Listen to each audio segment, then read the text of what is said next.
नमस्कार शेतकरी मित्रांनो, आपल्या सर्वांचे स्वागत आहे प्रगत शेतकरी यूट्यूब चॅनलवर. मित्रांनो, आज आपण माझ्या शेतामध्ये आलेलो आहोत. या ठिकाणी आपण हळदीची लागवड केलेली आहे.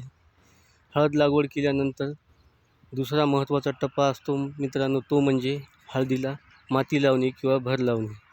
तर मित्रांनो, आपली भर ही कोणत्या पद्धतीने लावावी, कशी लावावी, त्याची योग्य पद्धत काय आहे आणि त्याचे फायदे काय आहे हे पाहणार आहोत या व्हिडिओच्या माध्यमातून. तर मित्रांनो, सगळ्यात आधी आपण मशीनच्या साहाय्याने आपल्या हळदीला किंवा बेडला माती लावलेली आहे. पण मित्रांनो, मशीनने माती लावल्यानंतर आपल्या 2 बेडमधील माती ही काही प्रमाणात या दांडामध्ये राहत आहे, आपण पाहू शकता.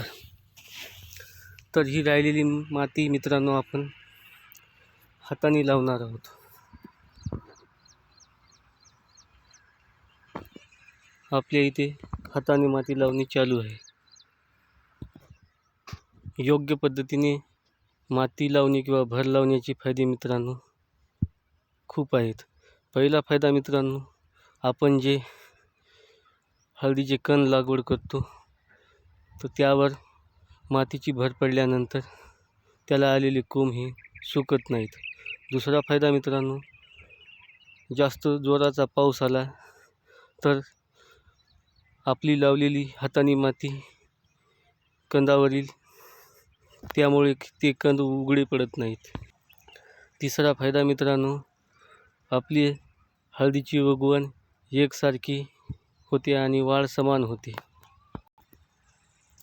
चौथा फायदा मित्रांनो, हळदीला योग्य प्रमाणात भर किंवा माती लावल्यानंतर पाऊस जरी कमी झाला तर जास्त प्रमाणात माती लावल्यामुळे बेडमध्ये ओलावा असतो, त्यामुळे आपली हळद सुकत नाही.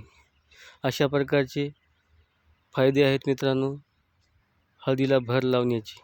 तर मित्रांनो, हळदीला भर लावल्यानंतर सगळ्यात महत्त्वाचे काम त्यानंतर आपल्या शेतामध्ये ड्रीप आथरून घेणे, त्यानंतर पाणी देणे. कारण मित्रांनो, असे केल्याने आपण जी भर किंवा माती लावलेली आहे ती बेडवर दबून बसेल.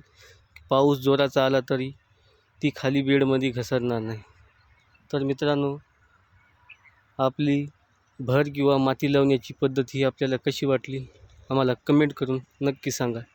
या व्हिडिओला शेअर करा, लाईक करा आणि आमचे चॅनल सबस्क्राईब करून बेल आयकॉन दाबायला विसरू नका.